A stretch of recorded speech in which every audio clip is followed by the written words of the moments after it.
Halo, kembali lagi di channel LOA. Kali ini kita akan membahas tentang teks ulasan ya. Sekali lagi yang akan kita bahas kali ini adalah tentang teks ulasan. Iya. Nah, teks ulasan ini perlu teman-teman ketahui dulu nih ya. Jadi teks ulasan itu sama dengan resensi ya. Sekali lagi, teks ulasan itu sama dengan resensi, oke? Nah, kalau teman-teman sudah paham nih, ya, jadi teks ulasan sama dengan resensi, kita akan lanjut ke slide berikutnya nih, ya. Ini ada resensi ya, jadi nanti teks ulasan yang akan kita bahas atau resensi yang akan kita bahas itu adalah resensi buku fiksi dan resensi buku non-fiksi, atau resensi karya fiksi dan resensi karya non-fiksi, gitu ya. Oke, sebelum nanti kita membahas tentang resensi fiksi dan juga resensi non-fiksi, sebelumnya kita lanjut ke pengertiannya dulu ya. Di sini ada yang tahu nggak sih resensi itu apa sebenarnya? Nah, jadi resensi itu ya berasal dari bahasa Latin nih teman-teman. Berasal dari bahasa Latin. Apa nih bahasa Latinnya ya kan? Bahasa Latinnya resensi itu adalah, ayo apa ada yang tahu? Iya, jadi bahasa Latinnya itu adalah recensere ya, recensere. Kurang tahu ya baca bahasa Latinnya itu gimana. Kita baca aja recensere gitu ya. Yang artinya apa teman-teman? Artinya itu adalah melihat kembali atau menilai gitu ya. Jadi recensere ini berasal dari bahasa Latin ya, yang artinya melihat kembali atau menilai. Sedangkan dalam bahasa Belanda ya, dalam bahasa Belanda resensi itu adalah resensi, tapi tulisannya itu recensie ya. Tulisannya itu recensie. Kayak gini ya. Jadi tulisannya recensie seperti ini. Yang artinya apa teman-teman? Yang artinya itu ada yang tahu? Iya, jadi artinya itu adalah ulasan ya. Jadi recensie yang berasal dari bahasa Belanda ini artinya adalah ulasan. Oke? Nah, dari bahasa Latin dan juga bahasa Belanda, kita menyadur ke dalam bahasa Indonesia nih. Ya, kita sadur ke dalam bahasa Indonesia. Ya. Kita sadur ke dalam bahasa Indonesia. Bahasa kita, ya kita sadur dari recensere, kemudian recensie ke dalam bahasa Indonesia. Jadinya apa? Jadinya resensi ya, jadinya resensi. Oke, dari bahasa Latin dan bahasa Belanda nih, melihat kembali atau menilai dan ulasan, menurut kalian apa sih pengertian dari resensi itu sendiri? Nah, jadi resensi itu sendiri menurut bahasa Indonesia nih ya. Menurut kalian coba apa? Melihat dari ilustrasi sebelumnya, ya kan? Sebelumnya kan sudah diartikan dalam bahasa Latin dan bahasa Belanda. Coba kira-kira apa teman-teman? Ada yang tahu? Jika ada yang tahu, silahkan komen di bawah ya. Jika belum tahu, silahkan bisa menyimak lanjutan video ini. Oke? Nah, jadi resensi itu ya dalam bahasa Indonesia itu adalah ulasan yang biasanya berisi tentang pendapat atau pertimbangan sebuah karya ya. Jadi resensi itu adalah ulasan yang biasanya berisi tentang apa nih? Kita perlu garis bawah nih ya, tentang pendapat teman-teman ya, pendapat oke, atau pertimbangan sebuah karya. Jadi yang di garis bawah ini adalah yang penting ya. Jadi ulasan yang biasanya berisi tentang pendapat atau pertimbangan sebuah karya. Itu adalah resensi ya teman-teman ya. Nah, karya yang gimana sih contohnya? Nah, jadi karya yang gimana contohnya dalam resensi itu atau karya yang bisa diresensi itu seperti apa sih? Jadi contoh dari karya yang bisa diresensi itu seperti buku ya, kemudian ada film dan pertunjukan ya. Jadi buku, film dan pertunjukan itu bisa kita buat resensinya ya. Nah, nanti yang akan kita fokuskan adalah contoh dari resensi buku ya. Oke, kita lanjut lagi nih ya. Nah, di sini kenapa sih kita harus belajar resensi? Nah, sepenting apa sih kita belajar resensi? Nah, belajar resensi itu cukup menarik ya. Kenapa? Ya, ada yang tahu nggak? Karena apa? Iya, jadi karena dengan teman-teman belajar resensi, teman-teman bisa belajar yang namanya speak up, ya. Speak up, apa itu speak up? Nah, jadi speak up itu adalah mengeluarkan pendapat teman-teman, ya. Mengeluarkan pendapat teman-teman, ya. Jadi speak up itu tadi apa teman-teman? Iya, mengeluarkan pendapat, ya. Nah, tentang speak up itu, apakah karya itu menurut teman-teman bagus atau mungkin kurang bagus gitu kan? Apakah karya itu menarik atau enggak ya kan? Jadi di resensi ini teman-teman belajar mengungkapkan pendapat teman-teman tentang sebuah karya. Nah, karena resensi itu belajar mengungkapkan pendapat teman-teman sendiri terhadap buku fiksi atau non-fiksi, nanti teman-teman tuh bisa memberikan rekomendasi kepada orang lain ya. Mungkin teman-teman pernah baca buku fiksi atau novel gitu ya, novel tentang apa misalnya Terelie misalnya ya. Terelie, nah teman-teman bisa merekomendasikan kepada orang lain bahwasanya buku ini tuh bagus untuk dibaca ya. Terus buku ini ada kekurangannya nih seperti ini. Nah, jadi teman-teman tuh mengeluarkan apa ya namanya penilaian terhadap suatu karya itu. Nah, teman-teman bisa berkata atau bisa bilang ke orang lain bahwasanya ini sangat direkomendasikan untuk dibeli atau dibaca seperti itu ya. Atau mungkin teman-teman pernah nih lihat film gitu kan ya kan. Nah, kalau teman-teman di sini yang nonton video ini pasti pernah dong lihat film kemudian teman-teman rekomendasikan ke orang lain bahwasanya film itu harus kita tonton nih ya bareng-bareng nontonnya. Kenapa? Karena film itu tuh bagus banget gitu ya. Karena apa? Nah, alasan bagus itu apa? Gitu ya kan. Pasti teman-teman pernah dong memberikan komentar tentang suatu film gitu kan. Menurut pendapatnya teman-teman sendiri gitu, ya kan. Nah, itu nanti akan kita pelajari bersama ya tentang bagaimana meresensi sebuah karya gitu. Oke? Okay? Nah, misalnya sampai di sini teman-teman masih ada yang bingung, teman-teman bisa tulis di kolom komentar bingungnya di mana nih ya, sampai di kenapa sih belajar resensi itu penting. Oke? Okay?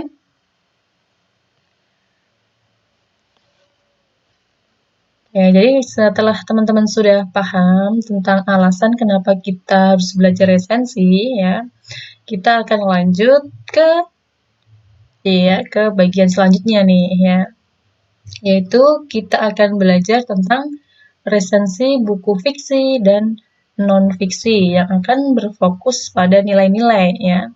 Jadi yang akan kita belajar ini adalah berfokus pada nilai-nilai gitu ya. Nah, jadi apa saja yang akan kita bahas selanjutnya? Ini dia ada 3 teman-teman ya. Yaitu yang pertama nilai-nilai, kemudian resensi fiksi dan resensi non-fiksi. Oke. Yang pertama kita akan belajar nilai-nilai. Oke. Apa saja sih yang termasuk dalam nilai-nilai fiksi dan non-fiksi ya kan? Jadi kita perlu pahami nih nilai-nilai yang ada di dalam karya fiksi dan non-fiksi. Oke? Nilai-nilai dalam buku fiksi dan non-fiksi itu ya. Kalian tahu nggak sih? Tapi sebelum kita ke nilai-nilainya gitu ya. Kalian tahu nggak sih nilai itu sebenarnya apa? Ayo, ada yang tahu nggak? Nilai itu sebenarnya apa? Iya, ada yang tahu nih. Coba tulis di kolom komentar yang tahu tentang pengertian dari nilai itu sendiri menurut teman-teman. Ya, jadi nilai itu adalah, ayo Bapak. Iya, bener banget. Jadi nilai itu berkaitan dengan apa teman?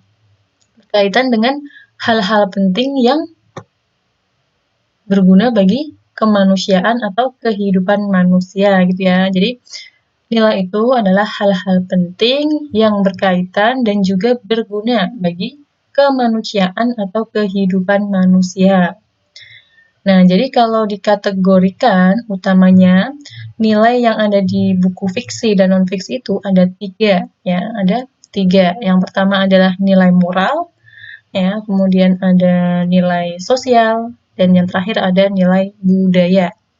Nah, dari masing-masing kategori di dalam buku fiksi dan non-fiksi nanti ya, Yang akan kita pelajari adalah moral, sosial, dan budaya, atau nilai moral, nilai sosial, dan nilai budaya.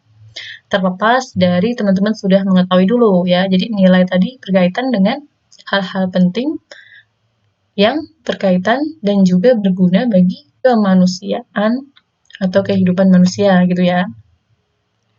Oke, langsung saja di sini yang akan kita bahas yang pertama adalah tentang nilai moral ya. Apa tuh nilai moral? Coba ada yang tahu nggak sih nilai moral? Di sini ada ilustrasinya nih, ada ilustrasi dari seorang anak yang menunduk gitu ya, menunduk ketika dia melewati orang yang lebih tua, atau di sini diibaratkan di sini anak, kemudian di sini berjumpa dengan nenek ya, kemudian dia menunduk ketika ingin lewat gitu ya. Di sini ada tulisan permisi ya nek. Nah kemudian si nenek berkata nih, ya nak hati-hati ya. Nah ini adalah contoh ilustrasi dari nilai moral itu sendiri ya. Jadi nilai moral itu berkaitan dengan apa teman-teman? Jadi berkaitan dengan perbuatan manusia yang baik atau buruk ya. Jadi perbuatan manusia yang baik atau buruk. Nah, nanti cenderung ke yang namanya etika ya atau etikanya seseorang itu. Jadi etika itu kan berkaitan dengan perbuatan baik atau buruknya seseorang gitu kan. Oke, bentuknya gimana kalau dalam fiksi atau non fiksi? Coba ada yang tahu nggak? Nilai moral dalam karya fiksi atau non fiksi itu seperti apa sih bentuknya? Nah, kalau ada yang sudah tahu, berarti sangat luar biasa sekali ya kan. Nah, kalau ada yang belum tahu, nah kita cari tahu bersama-sama. Nilai moral yang ada di dalam karya fiksi atau non fiksi itu ya. Oke, di sini dicontohkan nilai moral yang ada di dalam buku fiksi ya. Di sini judulnya adalah Pulang ya. Pulang karya siapa nih? Karya dari Laila S. Kudori ya. Atau Laila Kudori nih. Jadi ceritanya gimana sih ini ceritanya? Kita baca dulu nih. Menjelang usiaku yang ke-12, segala penolakan visa dan upacara mencium bau cengkih dan mainan wayang kulit Ekalaya berulang. Aku menyimpulkan ayah adalah Ekalaya. Dia ditolak tapi dia akan bertahan meski setiap langkahnya penuh jejak darah dan luka. Nah, ini ya teman-teman ya. Ini adalah cuplikan atau ilustrasi dari novel dari Pulang ini ya, dari karyanya si Laila Kudorin tadi ya. Nah, jadi ceritanya itu gimana sih? Ya, ini adalah sedikit ceritanya itu adalah si ayah ini ya atau si ayah ini tuh tinggal di luar negeri, tapi dia pengen balik gitu ke Indonesia ya. Tapi visanya ditolak berulang kali gitu kan.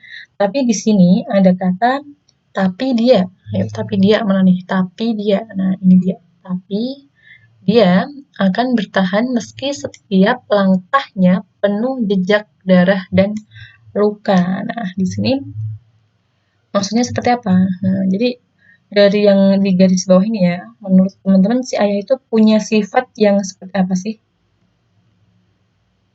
Iya, bener banget. Jadi si ayah ini merepresentasikan sifat tidak mudah putus asa, ya kan? Jadi si ayah ini tidak mudah putus asa, ya kan? Kalau di dalam buku non fiksi ya, kalau dalam buku non fiksi, nanti yang kita bahas yang di bawah ya. Tapi di sini sekali lagi dari cerita si siapa namanya si penulisnya ini ya, yaitu Laila Eskudori. Sekali lagi di sini nilai moralnya itu adalah ada di tokoh si ayah ini ya, yang tidak mudah putus asa ketika visanya ditolak berulang kali untuk pulang ke Indonesia gitu ya. Nah, kalau di dalam buku non fiksi kayak gimana sih bentuk nilai moralnya? Nah, di sini LOA punya buku yang judulnya Etika ya, judulnya adalah Etika karya K. Bertens ya. Kalau dibaca itu K. Bertens gitu ya. Nah, di sini ada buku tentang etika. Jadi di bukunya K. Bertens ini menjelaskan tentang seluk-beluk etika ya. Sekali lagi, di bukunya Ki Bearston ini menjelaskan tentang seluk-beluk etika. Etika itu kayak gimana sih ya? Dan juga dia itu ngebahas tentang apa sih ya di sini. Oke, jadi si penulis ini menjelaskan tentang peran hati nurani dalam kehidupan kita. Ya, jadi menurut Ki Bertens ini, hati nurani itu memiliki peran yang penting ya. Kenapa? Dia bilang begitu karena hati nurani itu kayak pintu terakhir gitu loh ya, yang bisa menjadi pedoman manusia dalam bertindak.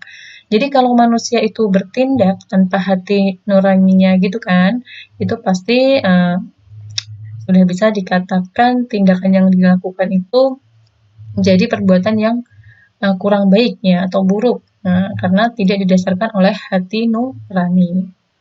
Nah, jadi sekali lagi kalau manusia itu bertindak tanpa hati nuraninya gitu, menurut Ki Bearston, tindakan yang dilakukan oleh manusia itu menjadi perbuatan yang buruk atau perilaku yang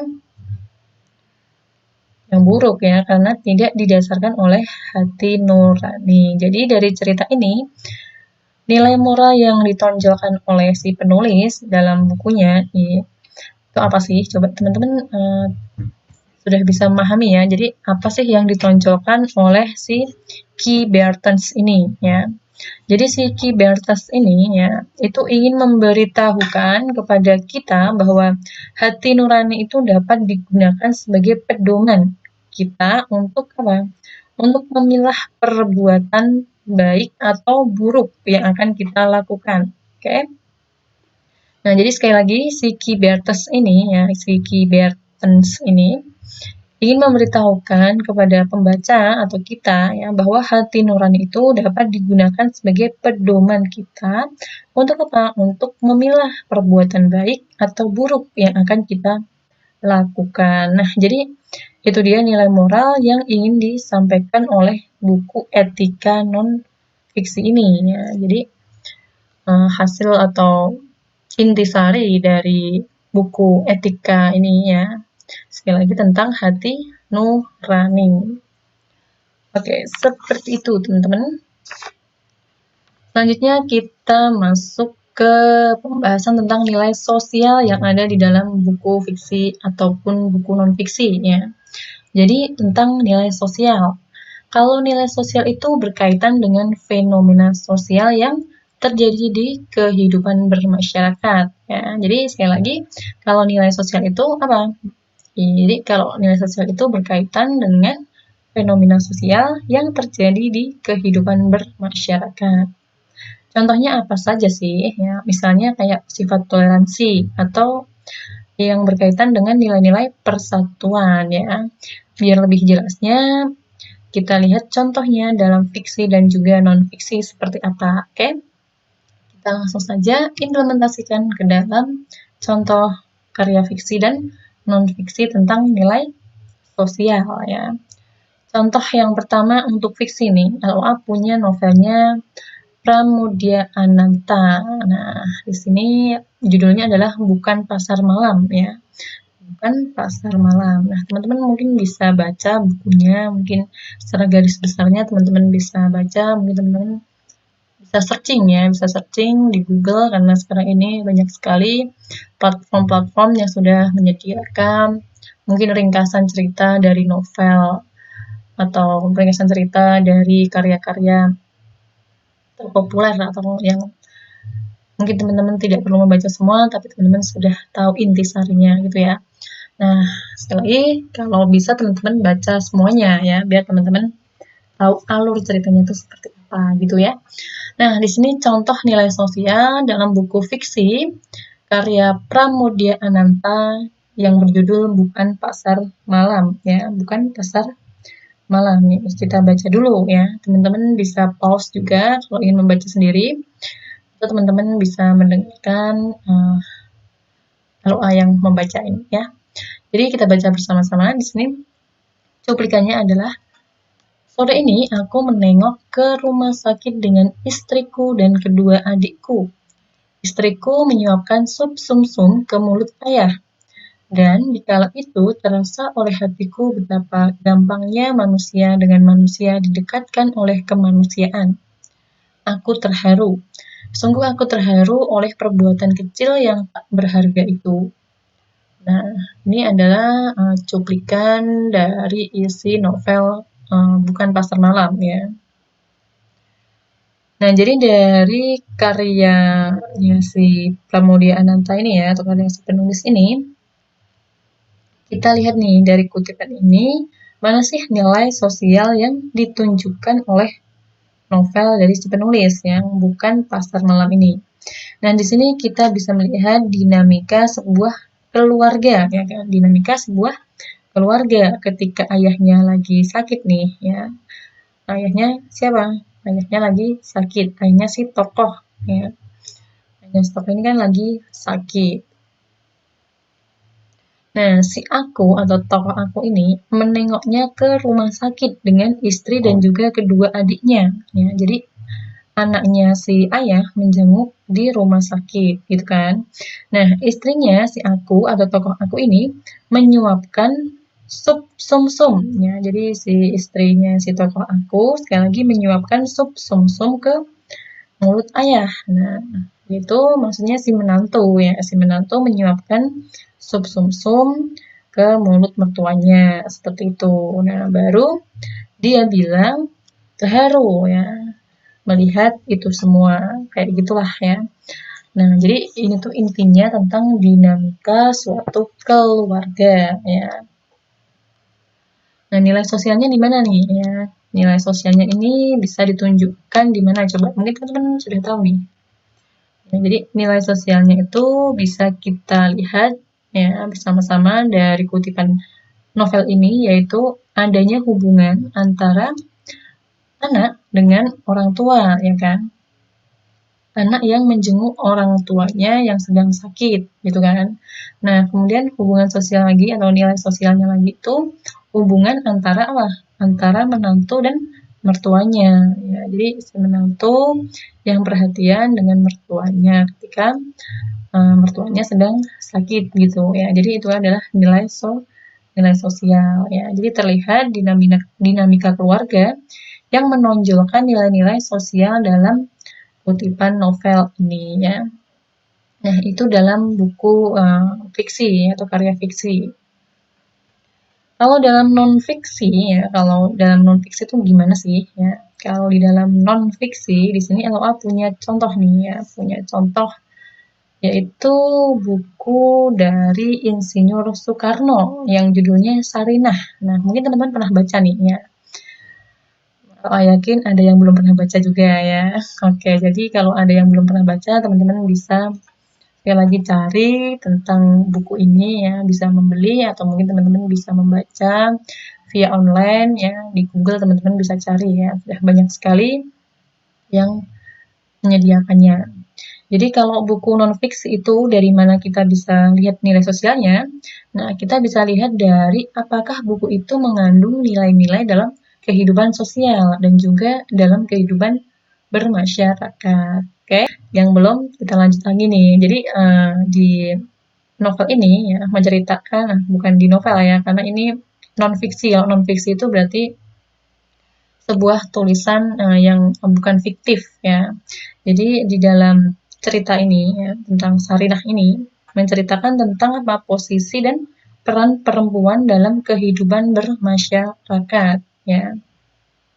Jadi si Insinyur Soekarno ya, penulisnya adalah Insinyur Soekarno ini ingin menekankan bahwa perempuan itu juga dapat berkontribusi dalam kehidupan bermasyarakat dan bernegara. Ya, jadi di dalam bukunya ini sekali lagi Insinyur Soekarno menekankan bahwasanya perempuan itu juga dapat berkontribusi dalam kehidupan bernegara dan bermasyarakat. Ya. Nah, tapi kan keseluruhan dari isi buku ini, ya sekali lagi, di dalam keseluruhan dari isi buku ini membahas tentang perempuan Indonesia. Tapi buku ini juga bisa menjadi pedoman bagi perempuan-perempuan lainnya dan perempuan pada umumnya, kayak gitu ya. Jadi Ini adalah contoh nilai sosial dalam buku non-fiksi ya. Jadi dalam buku non-fiksi, sekali lagi yang ditekankan di dalam bukunya Insinyur Soekarno yang berjudul Sarinah ini adalah menekankan tentang apa tadi? Tentang peran perempuan dalam kehidupan bermasyarakat ya. Peran perempuan dalam kehidupan bermasyarakat gitu ya. Sekali lagi membahas tentang perempuan Indonesia ya. Tapi buku ini juga bisa menjadi pedoman bagi perempuan-perempuan lainnya dan perempuan pada umumnya gitu ya. Itu adalah contoh nilai sosial dalam buku fiksi dan non-fiksi ya. Tadi kalau di dalam buku fiksi sudah ada contohnya ya. Intinya tadi apa tadi? Yang di dalam buku non-fiksi. Ya, yang apa tadi? Bukan pasar malam ya, yang bukan pasar malam tadi. Masih ingat ya kan peran apa tadi? Iya, peran seorang anak, kemudian ada peran seorang atau peran orang tua ya. Kemudian peran menantu kepada mertuanya gitu kan. Nah, kalau di dalam non-fiksi, sekali lagi kalau di dalam non-fiksi kayak gini peran perempuan intinya ya. Intinya itu kalau nilai sosial ya, nilai sosial itu berkaitan dengan status dan juga peran manusia di dalam kehidupan bermasyarakat. Itu kalau nilai sosial. Sekali lagi, perlu teman-teman garis bawah ini ya. Atau pengen teman-teman catat juga boleh ya.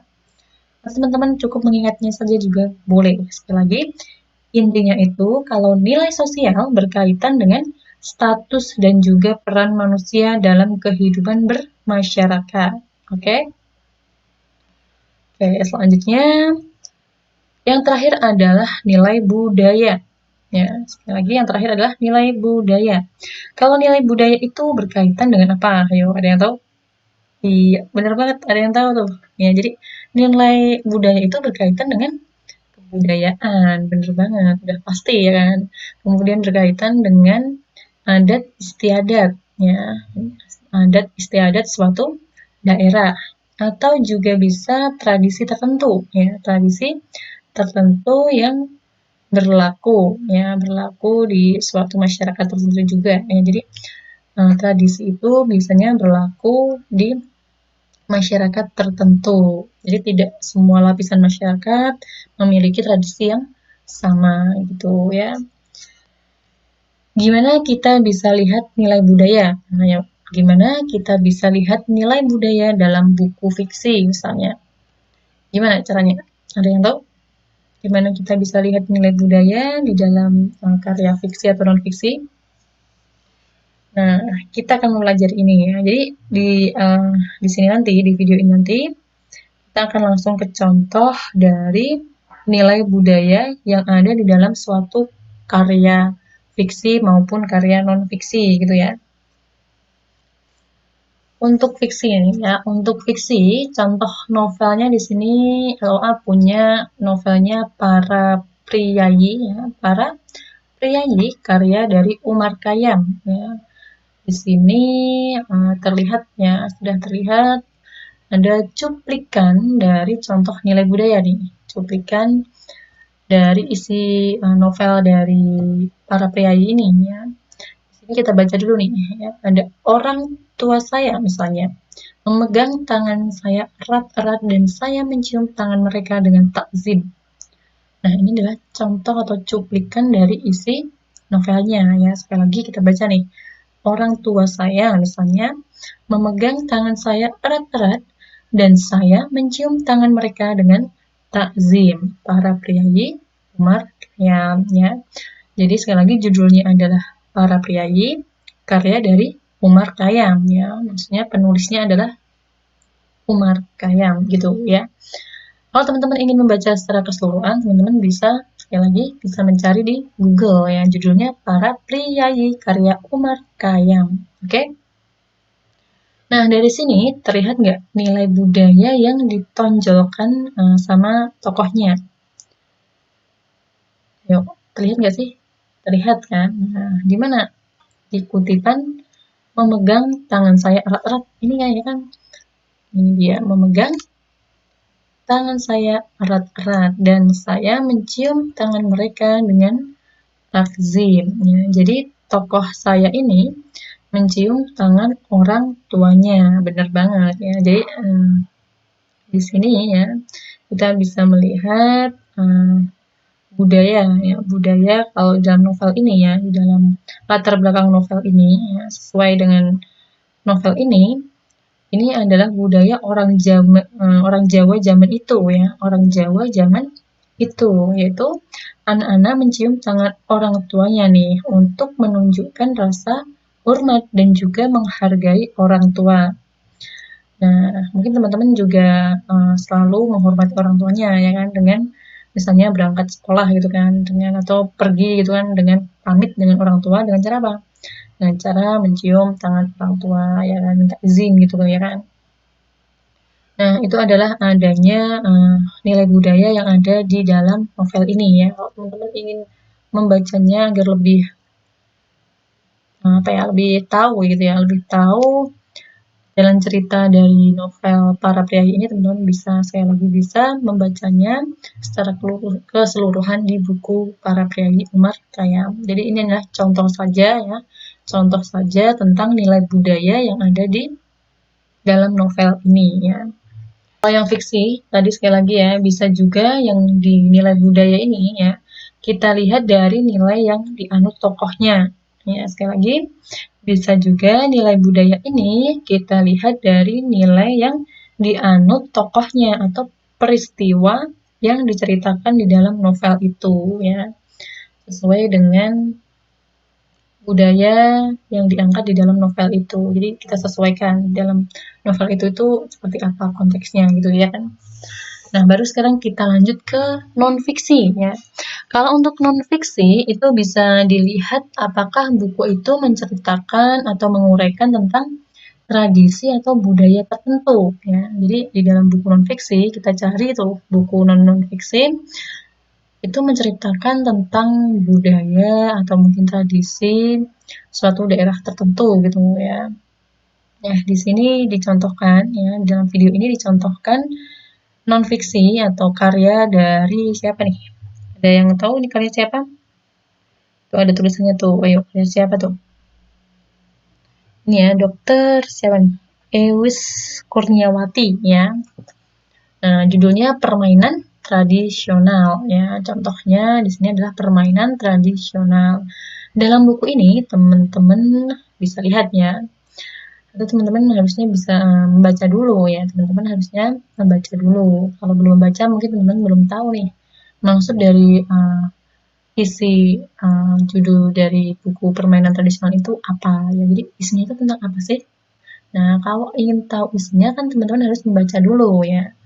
Tapi karena di sini contoh, jadi teman-teman bisa langsung tahu ya isinya itu tentang apa. Nah, jadi isi dari karya non-fiksi yang berjudul Permainan Tradisional karya Dr. Iwis Kurniati ya, Kurniati atau karya si penulis ini menceritakan tentang permainan tradisional ya. Nah, jelas banget nih dari judulnya saja sudah permainan tradisional. Nah, isinya juga menceritakan tentang permainan tradisional dan bagaimana permainan tradisional itu dapat berpengaruh terhadap keterampilan sosial anak. Jadi isinya tentang itu. Ya, sekali lagi isinya adalah tentang permainan tradisional. Nah, kemudian bagaimana permainan tradisional itu juga dapat berpengaruh terhadap keterampilan sosial anak ya. Kayak contohnya permainan congkak ya, mungkin teman-teman pernah dong bermain congkak. Nah, permainan congkak itu, atau permainan congkak itu kan yang berhitung gitu ya. Teman-teman pernah dong mainan congkak? Pernah, harusnya pernah nih ya. Kalau belum pernah, ayo baca buku ini dan gimana sih cara memainkan congkak. Nah, teman-teman bisa tuh lihat permainan congkak atau permainan tradisional di YouTube ya. Jadi kalau yang pernah bermain congkak ya, itu adalah mengajarkan tentang keterampilan berhitung ya. Nah, nilai budaya yang disampaikan oleh si penulis ini adalah permainan tradisional ini tidak kalah dengan permainan modern ya. Jadi permainan tradisional itu merupakan warisan ya, merupakan warisan budaya yang harus kita lestarikan. Oke, sekali lagi, kalau untuk non-fiksi itu bisa dilihat apakah buku itu menceritakan atau menguraikan tentang tradisi atau budaya tertentu ya. Contoh bukunya itu adalah buku karya dari DR siapa nih? Ewis Kurniati ya. Yaitu judulnya adalah Permainan Tradisional. Nah, dalam buku ini ya teman-teman ya, si penulis ini menceritakan tentang permainan tradisional dan bagaimana permainan tradisional itu dapat berpengaruh terhadap keterampilan sosial anak. Nah, kayak contohnya permainan congkak ya. Kalau permainan congkak itu kan mengajarkan keterampilan berhitung. Nah, kalau teman-teman pernah bermain congkak, itu kan pasti teman-teman akan keterampilan berhitungnya itu akan meningkat. Ya. Wah, ini curang nggak nih? Ya, biasanya gitu. Nah, nilai budaya yang disampaikan oleh si penulis ini ya, sekali lagi nilai budaya yang disampaikan oleh si penulis ini adalah tentang permainan tradisional ini tidak kalah dengan permainan modern. Jadi permainan tradisional itu merupakan warisan budaya yang harus kita lestarikan. Itu adalah nilai budaya yang ada di dalam permainan tradisional. Oke? Seperti itu. Nah, dari 3 nilai yang sudah kita bahas bersama nih, yang pertama tadi ada nilai apa teman-teman? Ada nilai apa tadi? Aduh, udah lupa, masa udah lupa sih? Ya, jadi kesimpulannya kan tadi kan ada yang kita pelajari itu ya, nilai-nilai dalam buku fiksi dan non-fiksi ya, yang bisa kita pelajari atau yang sudah kita bahas. Tadi yang pertama ada nilai ya, nilai moral, nilai sosial, dan nilai budaya. Oke, sekali lagi tentang nilai ya, tentang nilai tadi sudah kita pelajari bersama. Jadi nilai itu tadi yang ada di dalam buku fiksi maupun buku non fiksi itu ada 3 ya. Ada 3 yang sudah kita pelajari bersama. Jadi nilai-nilai yang ada di dalam buku fiksi dan non fiksi itu apa saja? Tadi sudah kita pelajari ya. Nilai tadi apa sudah kita pelajari ya, itu hal-hal penting yang berguna bagi kemanusiaan ya. Jadi sekali lagi, nilai itu adalah hal-hal penting yang berguna bagi kemanusiaan. Dan yang sudah dipelajari ada 3 ya, tadi sekali lagi ada moral, sosial, dan budaya. Nilai-nilai dalam buku fiksi dan non-fiksi itu ada 3 yang sudah kita pelajari ya.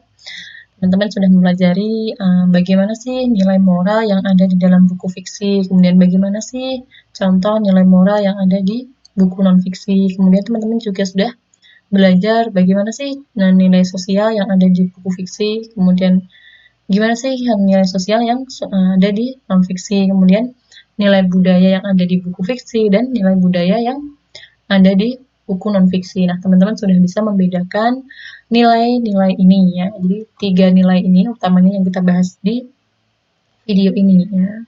Nilai moral, nilai sosial, dan nilai budaya. Oke, sampai di sini dulu. Selanjutnya nanti akan ada video selanjutnya tentang meresensi suatu karya sastra ya. Nah, sampai di sini dulu. Jika teman-teman ada pertanyaan, teman-teman bisa tulis di kolom komentar. Mungkin teman-teman ada yang belum paham, atau mungkin teman-teman sudah paham, teman-teman juga bisa like video ini ya. Oke, sampai jumpa di video selanjutnya. Mungkin bagi yang belum subscribe, teman-teman bisa klik tombol subscribe karena subscribe itu gratis ya. Nanti teman-teman bisa dapat notifikasi terbaru dari LOA ya. Kemudian yang belum yang belum apa lagi nih? Yang belum nonton video ini nonton ya. Teman-teman diajak nonton video ini, oke? Semoga bermanfaat video dari LOA. Sampai jumpa di video selanjutnya. Jangan lupa like, comment, and subscribe bagi yang belum. Terima kasih.